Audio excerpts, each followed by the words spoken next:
You smell what the Rock is cooking. Acknowledge me. You don't know what hard times are, Daddy. We are bad to the bone. Get it? Bad to the bone. Tell me when I'm telling lies. I'll fight anybody. Who do you want? Just let me fight him. Let me tell you something, Jim Ross. Mega power, yeah. Hulk Hogan, we coming for you. We are the best of the best. Woo! Wheeling, dealing. Smart marks. And that's the bottom line, cause Stone Cold said so. What's up, everyone? We got a special treat for you today. So what we decided to do is not just your regular Talk 'em into the Building podcast today. We're going to start a new series on the same feed right here called Rushmores of Wrestling. So we're going to talk a little bit more about that in just a second. But before we get too deep into that, I got to introduce in Adrian from the ATL. What's going on, bro? What up, man? What up? Then Ida Lead from the City of Angels on the West Coast. What's going on, Ida Lead? Hey, man, just out here living, excited for this project and excited to talk to you guys tonight. All right, cool. So here's the premise, y'all. Rushmores of Wrestling is, we always talk about who's on your Mount Rushmore. So what we're going to do is have a series where we talk about all kinds of subjects on our Mount Rushmores. And the format will be each one of us brings one, and then we got to debate the fourth one. So we all add one, and all you guys out there, we know what the Rushmores of Wrestling does. It creates controversy, it creates conversation, and it creates a lot of division. And that's what we want to do. We want to have some fun with this. So you guys put your Mount Rushmores of the subjects we come up with in the comments. So we know this is our favorite time of the year, right? This is WrestleMania season. Royal Rumble is past. Elimination Chamber is past. We know it's all going to be crazy. So we said, you know what? What better way to kick off the Rushmores of Wrestling series than each one of us bringing in? We're going to build our Mount Rushmore of WrestleMania matches. So many out there. What do we go? We're going to WrestleMania 41 now. All kinds of places, all kinds of types of matches. And what I love about these Mount Rushmores is everybody has their own interpretation. So before we get too deep into that, Ida Lead, what are you thinking about this new format? What do you hope to get out of it? I think it'll be nice to debate. I think sometimes we, when we're reviewing anything else, we're respectful of each other, but I think we're going to have some pretty hard decisions to make. And I think we have some very strong favorites as well. And I always like defending from a place of knowledge because I sound smarter, but also because it's fun. And debating is always fun, So I'm excited to see what you guys bring. Honestly, that's the bottom line. Nice. I'm curious as well. Adrian, what you think? Well, I mean, it's like you said, man. When you have a Mount Rushmore list and all that kind of stuff, it brings a lot of opinions. It brings a lot of conflict online and all of that good stuff. And conflict is good for the algorithm. It's called engagement by most of us who are in these YouTube streets. So I'm looking forward to these conversations. Everyone says there's no wrong answers, but of course we're going to all think in our head, that's not a good answer or anything like that. So I'm looking forward to that first.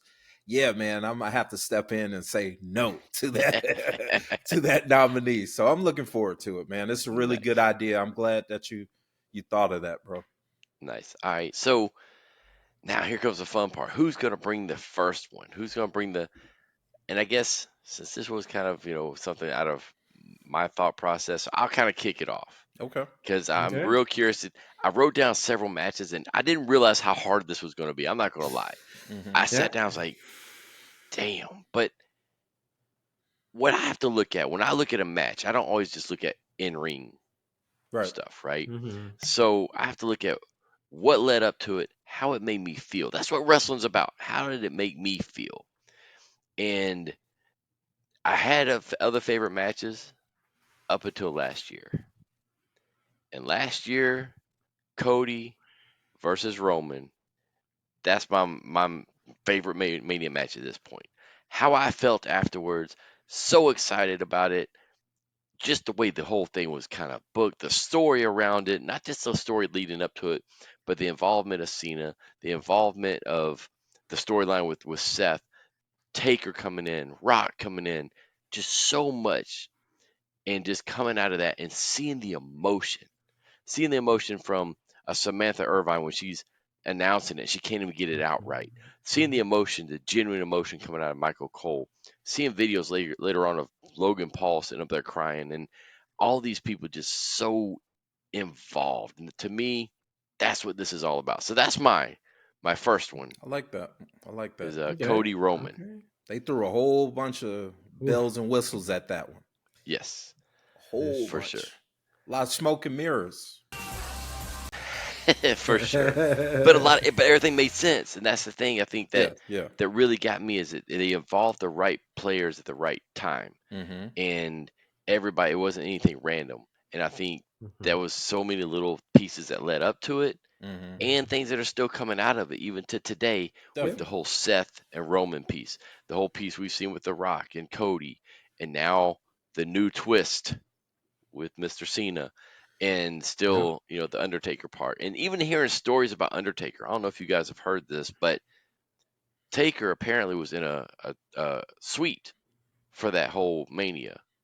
Hmm. Nobody in the suite except his wife knew he was doing that. That's crazy. That's They Wow. said crazy. he said that he left, and the guy who does the podcast is talking about it. He goes, he's in the suite with them. Mm. And he said, Mark left and whatever. He figured he had to go to the restroom or whatever.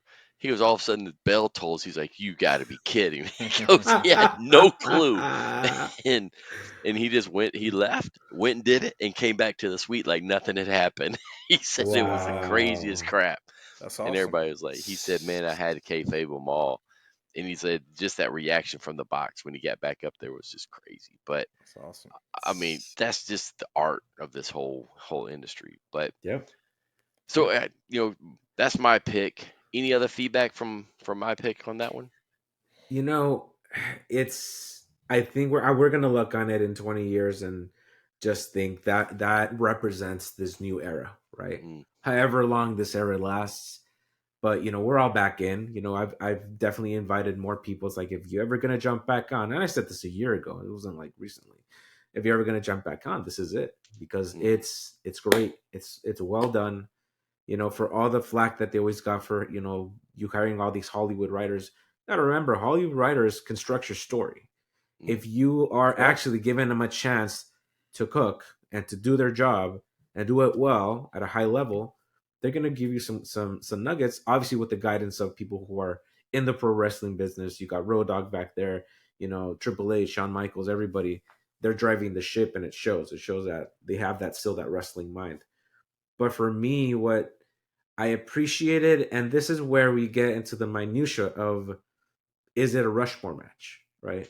And I'll say mm, this because it's hard for me to speak about that match and not talk about the after the match mm, segment, Mm. because to purists would argue that would disqualify it as a Rushmore, Mm.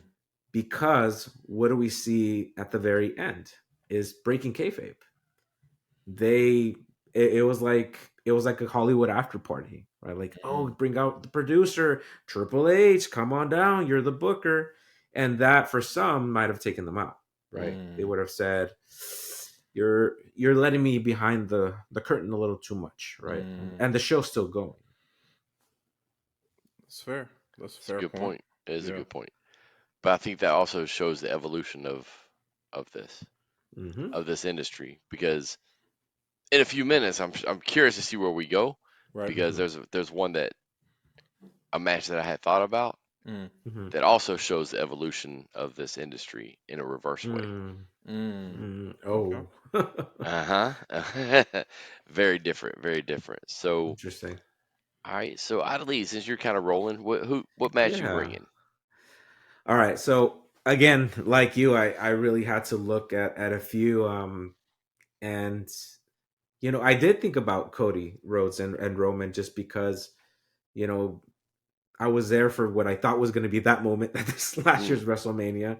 I was at the LA one, and it wasn't how we designed it, and it wasn't there. But it obviously that slow build just helps just culminate the match that you picked.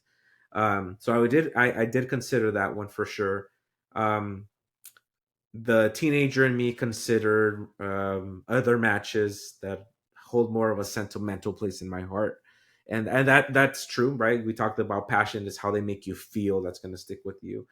But I decided to choose a match that maybe came when I wouldn't consider myself at this time have been a Labs fan, but I wasn't as I was invested maybe through friends going to pay per views or going to like a barbecue while the pay per view was on, and I was like, oh, okay, we're gonna watch the pay per view this before the network or and all how that changed with meeting in groups like that. So for me, it's gonna be WrestleMania 25, The Undertaker versus Shawn Michaels. Nice, good call. It is obviously one of the greats. That's kind of undeniable. Definitely one of the top 50 matches of all time, if not higher. But if we are defining it as the greatest WrestleMania match that can stand on its own, that doesn't need a lot of backstory or even short story for that matter. Like you don't have to have watched it within the first few weeks. You could sit down in 2025 and the characters are laid out very clearly to you, right? Here are two veterans. And by the way, before I even say that, who's on the call?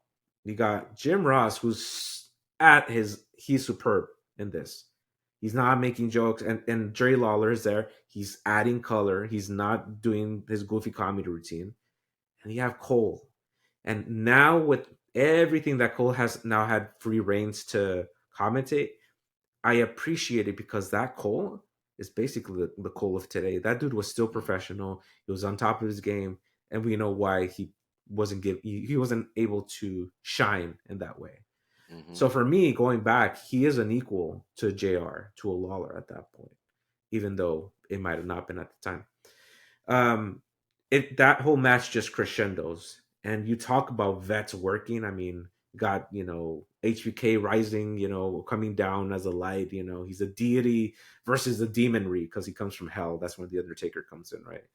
And then it's very established, right? Here's two vets, very very opposing views in life, very opposing, how they see wrestling even, and they get into it.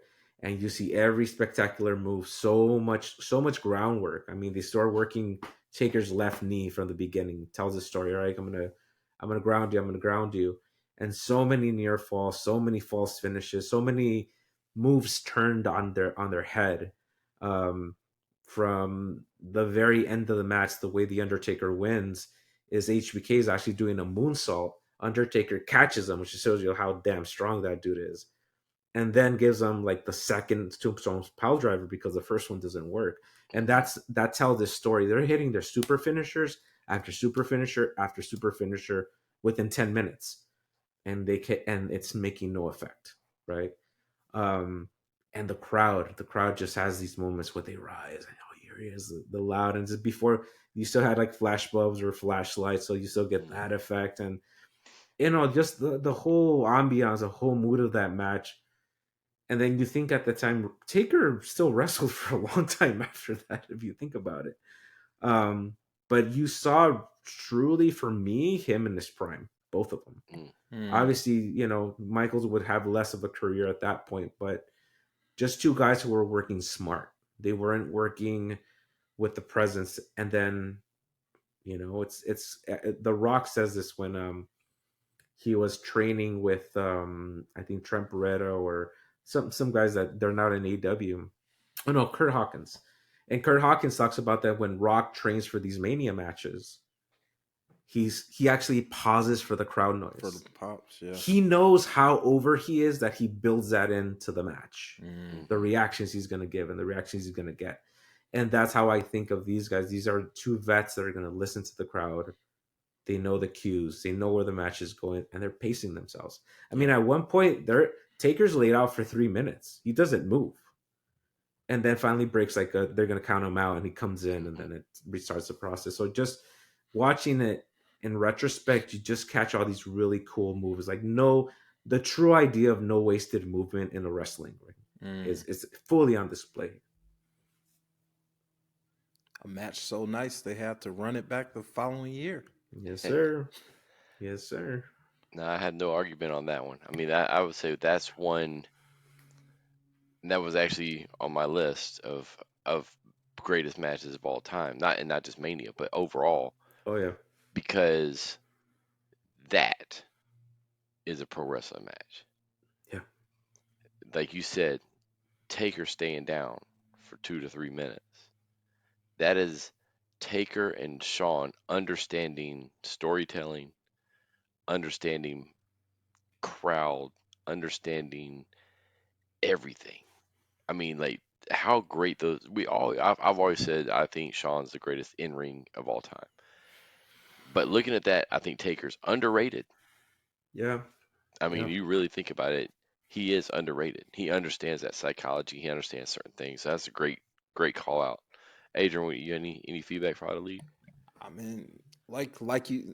I mean, it's like I said, man. It was so good they had to run it back. It was such a great match that they ran a storyline saying basically like Shawn was obsessed Yeah. from losing this match, and to the point where he was just doing whatever so that he could get the chance to fight Taker again. Mm-hmm. And it was, hey, if you want to face him, it's going to be for your career. If I beat you again, it's over. Like that was gripping. That brought us all back to Mania the following year to watch another great match. It's not as good as 25, but another great match, another great story.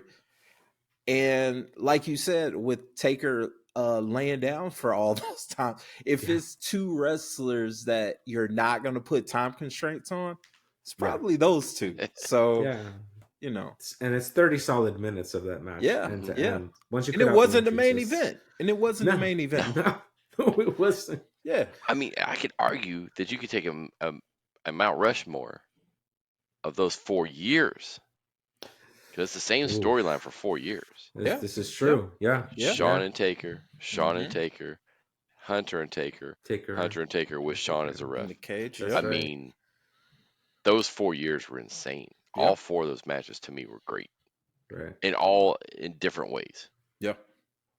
Agreed. 100%. All right, so we Good got call, Adelaide. Good call, big legit, time. bro. Man. So right now we got Cody Roman Mm-hmm. from 40. We got Taker and Shawn from 25. So Adrian, what Bret Hart match did you bring? There we go. There we go. There we go. I'm glad that you said it. Because I was about to blow V8 and say, hey, everyone knows if it's a guy that I'm going to suggest, it's Bret Hart. It's Bret the Hitman Hart. He's my favorite pro wrestler of all time. I love the guy to this day. But the match that I'm nominating, or that's taking this spot, it's taking this spot. It's no debate. Bret is obviously in half of it. But this match in particular, I'm going to say, is my favorite WrestleMania match of all time. Not just because it's Bret, but because the guy he wrestled was such a great rival of his. Honestly, I would say that this match made this rival the epic star that went on to basically lead the Attitude Era. Hell, Vince exploited a shot from this match for damn near a decade. It was t-shirts,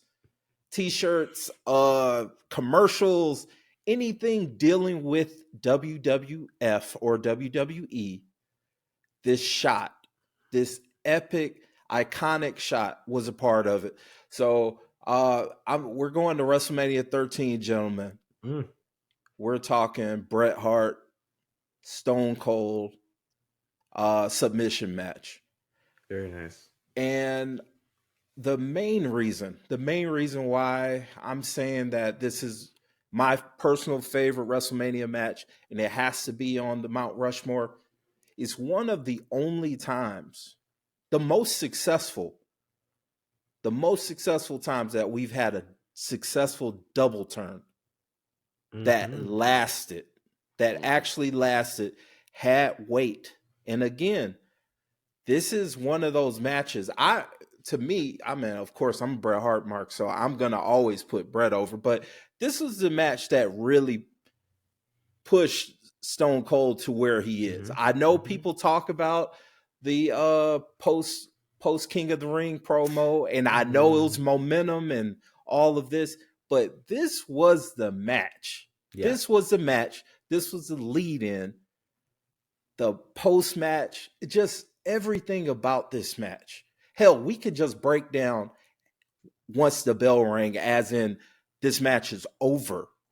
Those 4 minutes of Stone Cold, basically dragging himself out of the ring, pushing the ref like, get the hell off of me. He's just waking up from being unconscious, blood everywhere. Like this is gripping stuff. And I'm not going to say this is cinema, but damn it, it was cinema. It was cinema. It is cinema, man. Yeah. So, that's one of my most favorite matches. I love the build up to it. Love the promos leading into it. A lot of it Stone Cold that we have talked about in previous episodes, but I just love that match, man. I love that match and how it impacted that company and Stone Cold's trajectory to be the star of that company. Yeah. Yeah. Man. It's one thing that you said stuck out to me, though. It was this idea. You said King of the Ring, and everybody remembers it because, even WWE is like the full quote with this Stone Cold's autograph as part of a plaque and everything.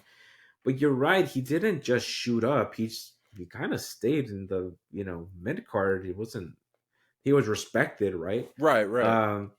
But it wasn't until then that people saw him as this badass, right. enough to pass out and just like, I didn't lose because I wanted to lose. I lost because the blood supply won ultimately. Right. Yeah, man, that just for me just represents this real fork in the road for like wrestling and WWE specifically, Austin or WWF, where what happens and should that never have happened, what does the Attitude Era look like, or the path to the Attitude Era, if there is one at that point? Yeah. I think going back to the King of the Ring thing, I think that was kind of like the kickoff of the Austin era. But it's like a kickoff of a Super Bowl. It's just a kick. Yeah. But the rest of it is the Bret part. Yeah. That match. And the thing about that match is without the blood, it's nowhere near what it was. Yeah. Without little things that happened. Because I can tell you, leading into it, I was not happy about that match. It made zero sense to me that we're having a submission match. Yeah, I hate submission matches. Yeah. Right. They make no sense from a story, because it's just like, I feel like you've limited yourself, right? There's you can't get these other pieces, and then you got Austin, who has no submission. Right. It was kind of like a first blood match with Kane. It was like, what the hell's the point? That's part of the beauty of it. That's the storytelling of the match. I'm saying the lead up itself was like, to me, lackluster in that area. But the match itself, I'm not going to debate, right? Yeah. But it was like, it was a magical match, and it was something that highlighted both what they could do, and this is before Austin's injury, right? If you haven't already, like, comment, subscribe, and of course, look us up on socials at Suplex Dinner Club. And be sure to check out our other projects. We talk college football on Dogs versus All Y'all. That's a weekly college football podcast where we don't just talk about the Georgia Bulldogs. We talk about all things college football. The Life and Times Pod, which is short for the Life and Times of a Restaurant Lifer podcast, where I have some chill conversations with some cool and interesting people that I've met in my years in the hospitality industry. And of course, check out Talk 'em in the Building. That's a pro wrestling podcast where we solely focus on the promo. We talk about the talkers, we hype the hype man, and we pontificate on the promo. It's a fun project, and if you're a pro wrestling fan, I'm sure you're going to enjoy it. If you're into TV and movie reviews, check out Four Corners Cinema with Ari and Adrian, a podcast where two lifelong pro wrestling fans review film and other forms of media that just so happen to have some of our favorite pro wrestlers. The Suplex Dinner Club family is growing, and I would love for you to be a part of it. He broke his neck August 97. Oh, okay. So that's what I was thinking, because he wrestled a different style. Mm-hmm. Because once he came back from that broken neck, he was a brawler. Before that, dude could go. Right. Yeah, he could move.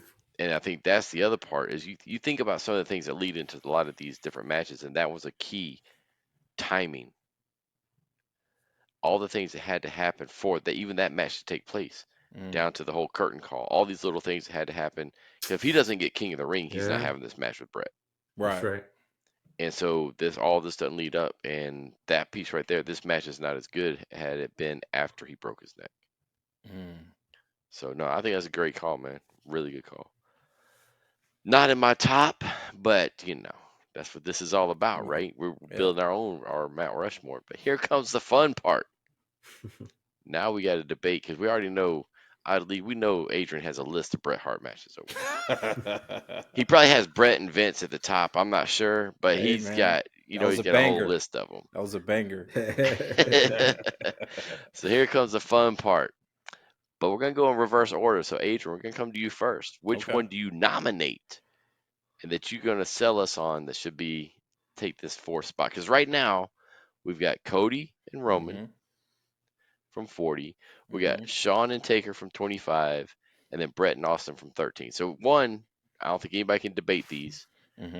But here comes the fun one. So which one do you nominate?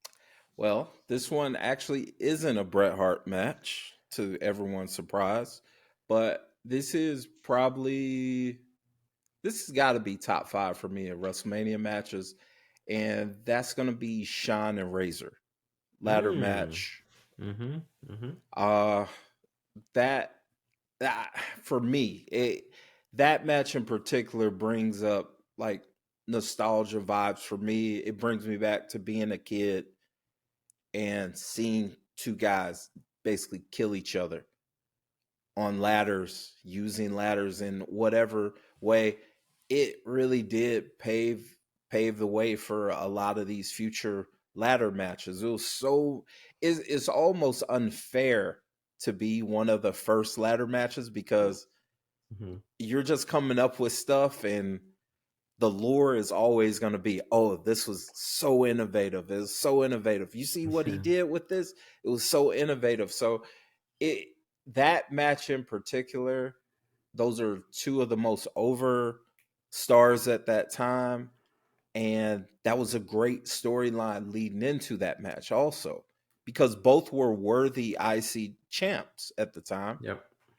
And it's still one of my favorite matches. That's probably my favorite WrestleMania, to be honest. Now that I'm thinking about it, because it has two of my favorite matches of all time. So, including the opener. But yeah, that's my nominee. I'm gonna say Razor, Shawn, ladder match, Mania 10.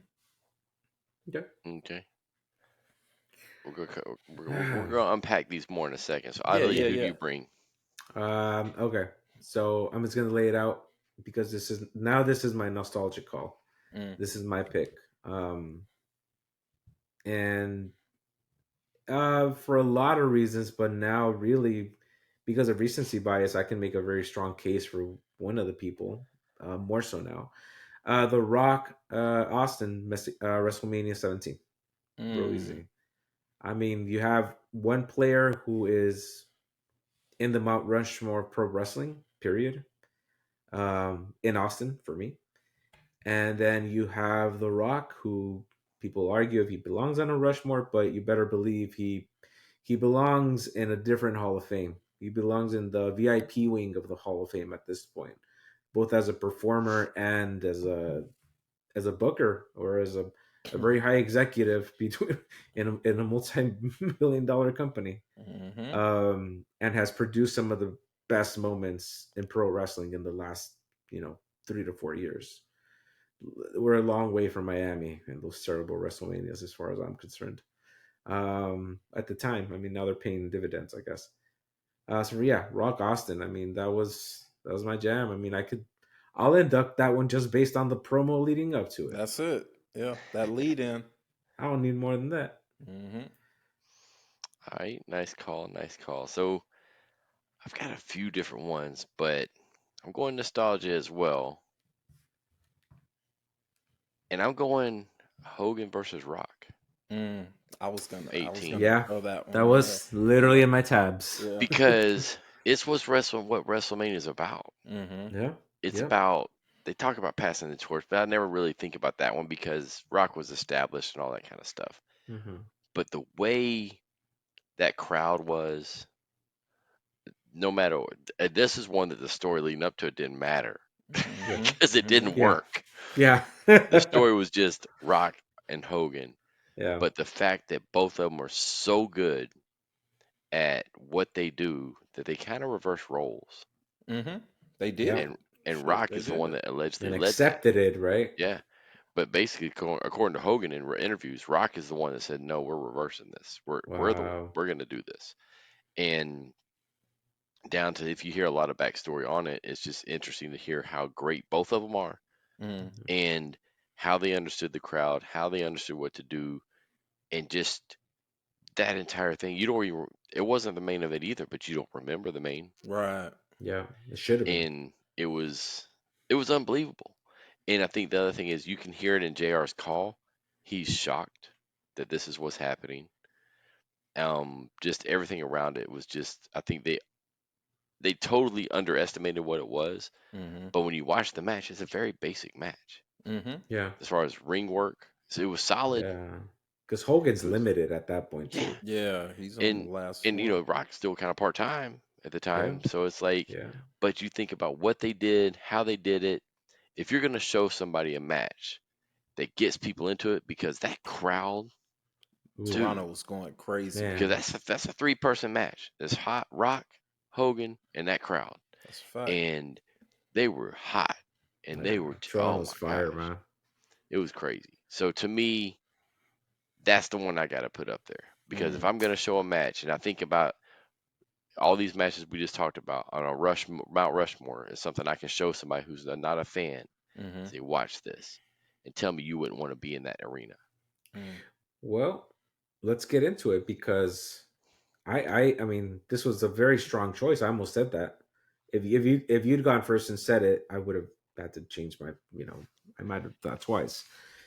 But if we're comparing Adrian's and yours at this point and mine's, I'll talk about your guys's first. But yours is significant because it represents eras, right? It represents almost like a shift in culture in pro wrestling because as much as Rock was a part timer pretty quickly at that point, he still had that presence, right? And every time he came back, right? I think about this. He eventually has a 7-year layoff and he comes back in Anaheim. And I know how I know that because I didn't make that show and I kick myself to this day. That's when he was going to be announced to be the host of WrestleMania, which people thought was Justin Bieber for a long time. But he would always come back from these layoffs. And this might have been one of the many layoffs he came back to from filming maybe Scorpion King. I don't know what. And he'd always come back a bigger star.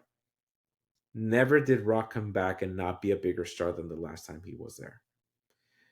And I think this is kind of starting to represent that we're going to accept Rock, but we're still holding him as a direct comparison to this path to Hollywood, who the last pro wrestlers have done that. Hogan, right? Who was the last big crossover? Everybody's tried to do it. Stone Cold did it in a very different way, but not through acting. He did it just staying as a wrestler, essentially. Rock did it well, and is in some way, in every way, has had more success than Hogan ever did. Cultural impact, maybe not, but success, I would say so.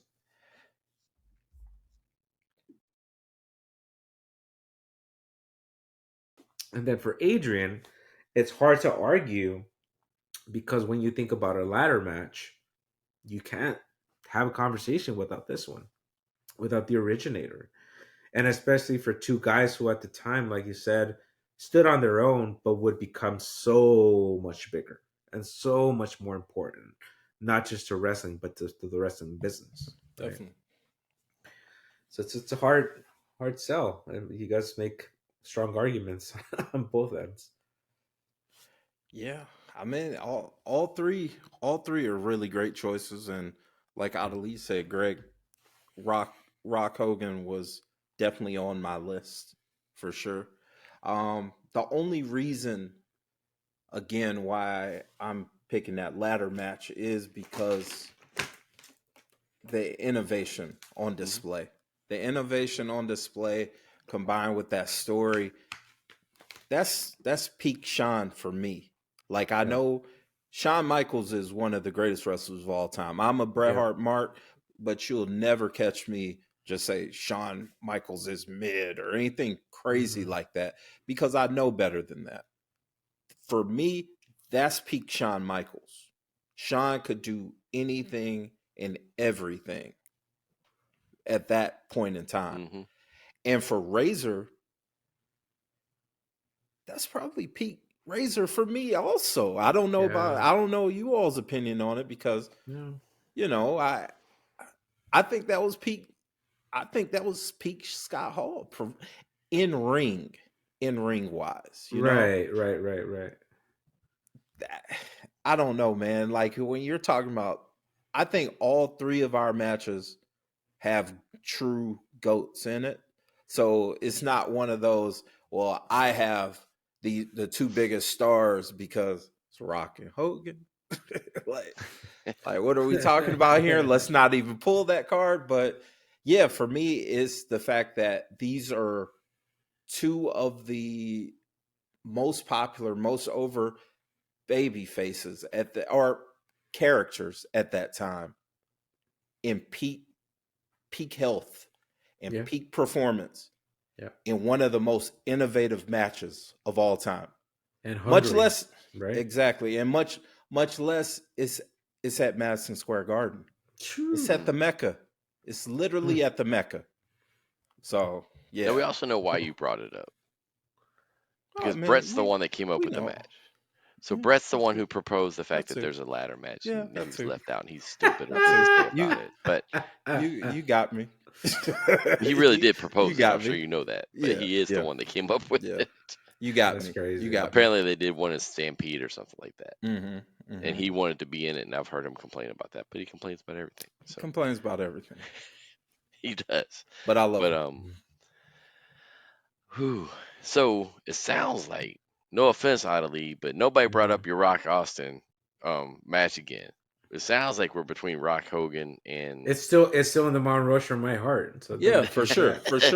No, but I'm just saying for today's discussion, this is not a debate. Yeah. Like, I think we can't go wrong with any of the three. No. I mean, No. And we could probably pick 5 or 6 more that could go on there. But yeah, if we got to build it based on what we've done so far, I got Cody and Roman because of how it made me feel, and the reaction and the story and everything, but just the emotion of what it made me feel. You talked about Taker and Shawn, the storyline, everything that kind of, the story that was told, how they played to the crowd, how they made that crowd feel.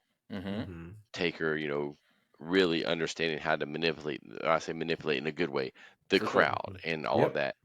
We talked about Bret and Steve, same thing. They took that crowd and switched them around. Yeah. If our other three have all talked about the crowds, then I'm gonna make my argument for my Rock and Hogan. It's the crowd, and how did it make you feel? Make you feel from that perspective, not make you feel from the, hey, this was innovative and this was great and it really set a tone. Because to me, one of the things that you left out, Adrian, in that match, they had one ladder. That's true. One. Good point. Great point. So Great point. they didn't have 42 of them in the back. Great point. They didn't have them going up and down the aisle. They didn't have 6 of them. They had one. And if they broke that one, they were screwed. That was it. Yeah. So that's a great point. But I'm just kind of going with the theme of what we had on the other three. I think this could probably be a different type of. I don't think we're having much of an argument about any of these, but my argument for mine is if we went with that theme on the first three, we got to go Hogan and Rock. Yeah, I mean, I'm gonna argue against my own match here only because this is my biggest critique of it is the way it ended. True. It kind of like it was like this great match, and then it kind of like dies like a wet fart because that nobody wanted that. It didn't make sense, and it still never made sense, honestly. You know. Man, yeah. I mean, I agree. I agree to a point, Greg, when it comes to taking in the factor of the crowd emotion and all of that. But I would counter that by saying the Mount Rushmore should represent so many different elements of the sport, this industry that we love, the sport, the product, and a major part of pro wrestling, something that has helped things move forward in a lot of ways, for better or worse, has been innovation, has been them taking challenges.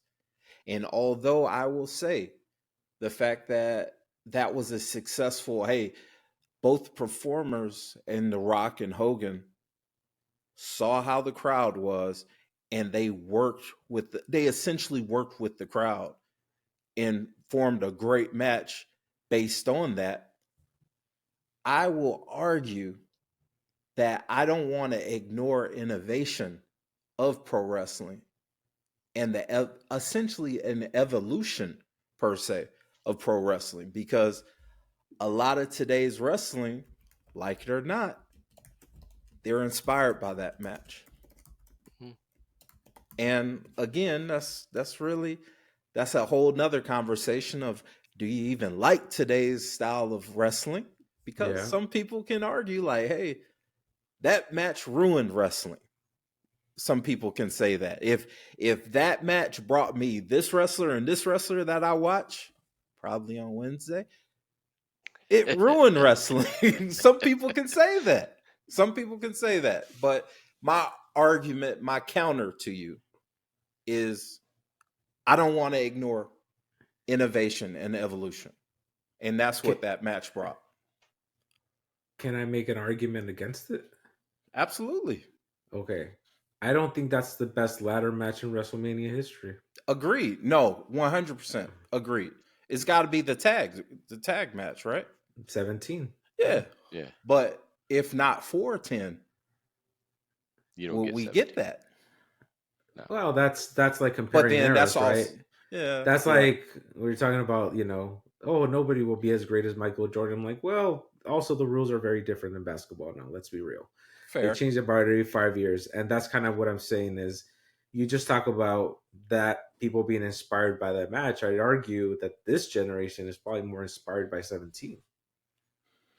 They don't have point of reference. They might look at that one and be, well, those are the what do you call it in basketball? Those are the plumbers. Those are the the plumber era. The plumber era. It's a plumber era of pro wrestling. Right. I don't know, man. I do agree. I'm just putting devil's advocate. No, for sure. I sincerely like that's why match. we're doing this. That's why we're doing this.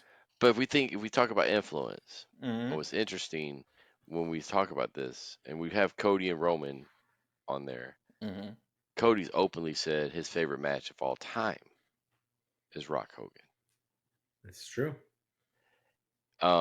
Taker has said he's shown it to people before.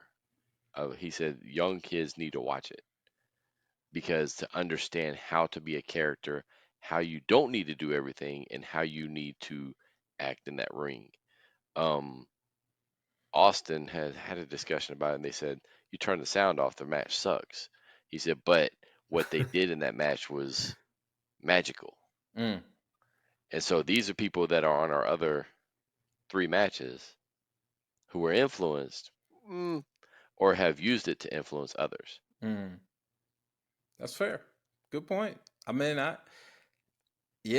don't know, man. Like, I don't have any other points for my match for that. Yeah. I may have to default to Rock Hogan.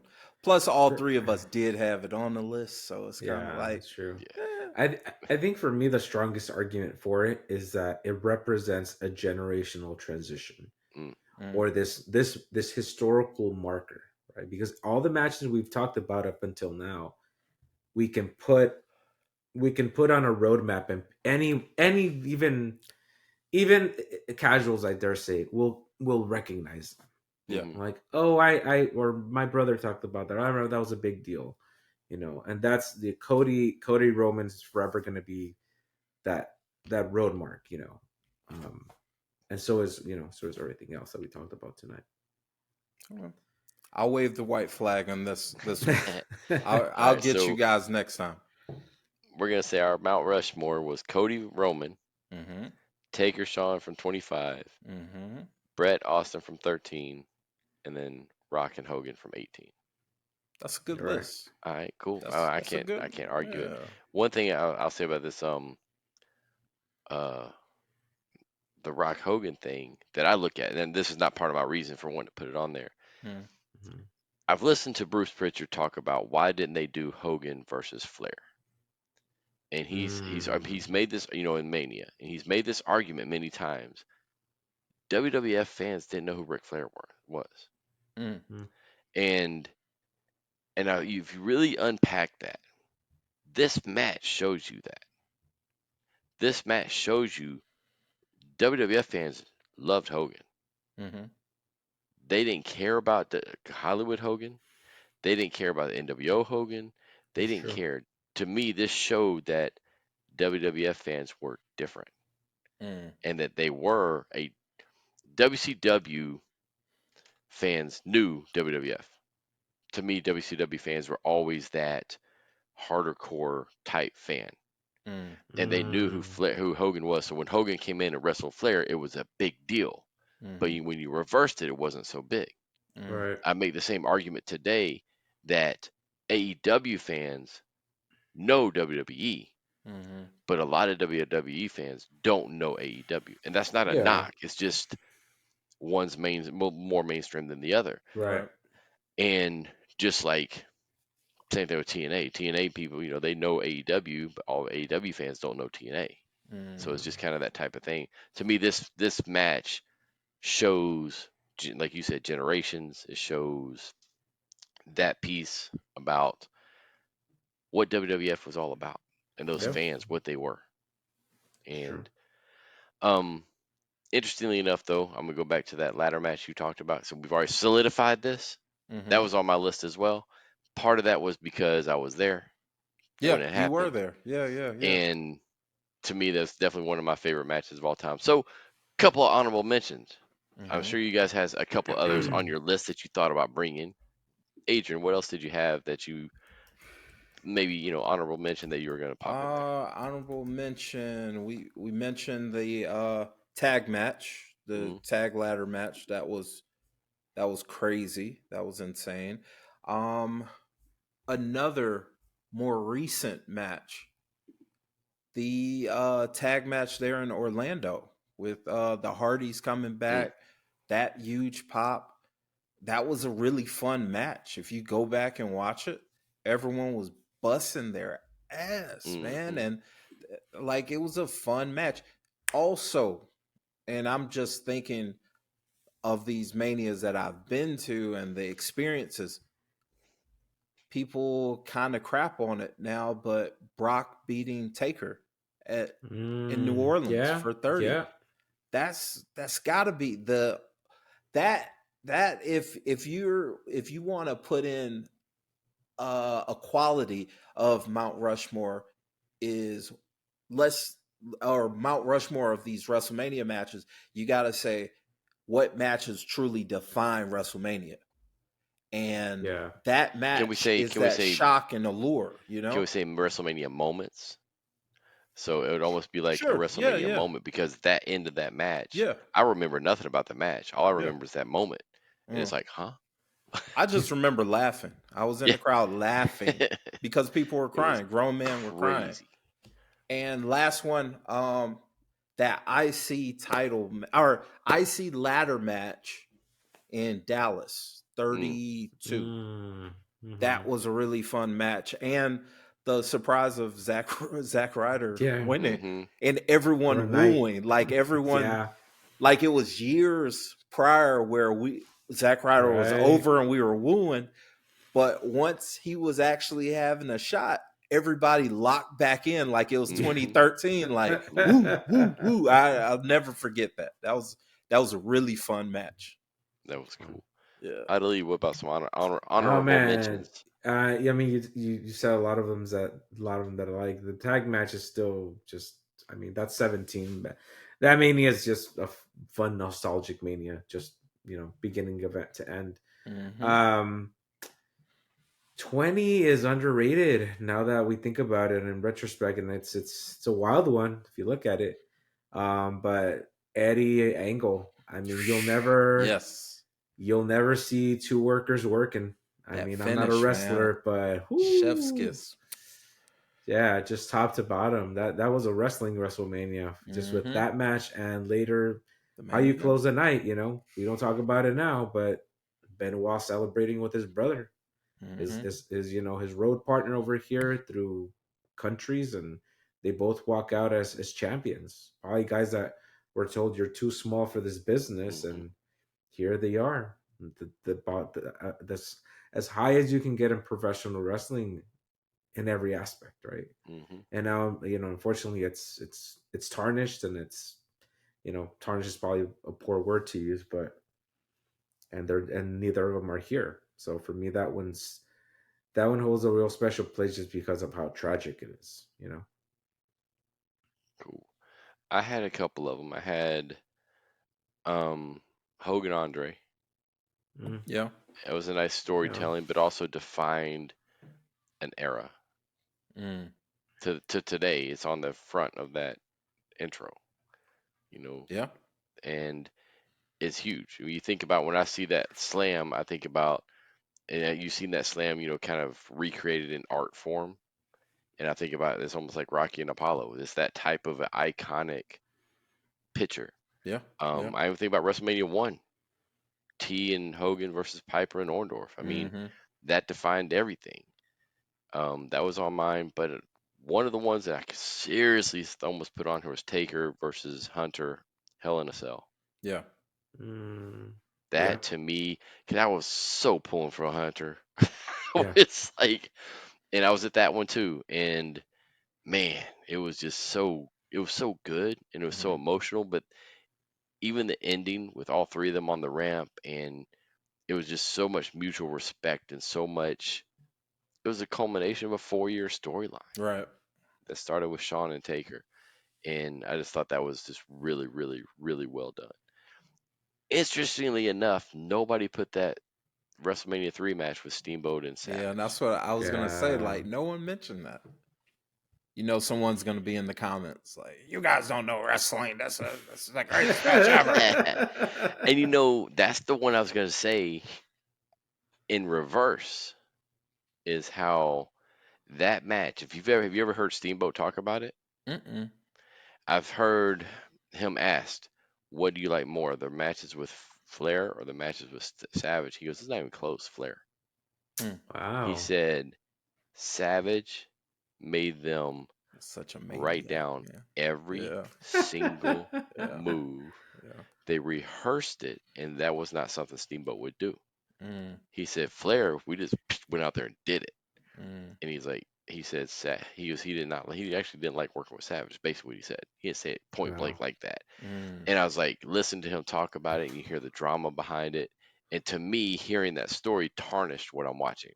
And the reason I say that's in reverse, because today they all write it out and they all rehearse it, and not all, most of them, a lot of them have it so scripted. So wasn't that DDP's like calling card for a while too?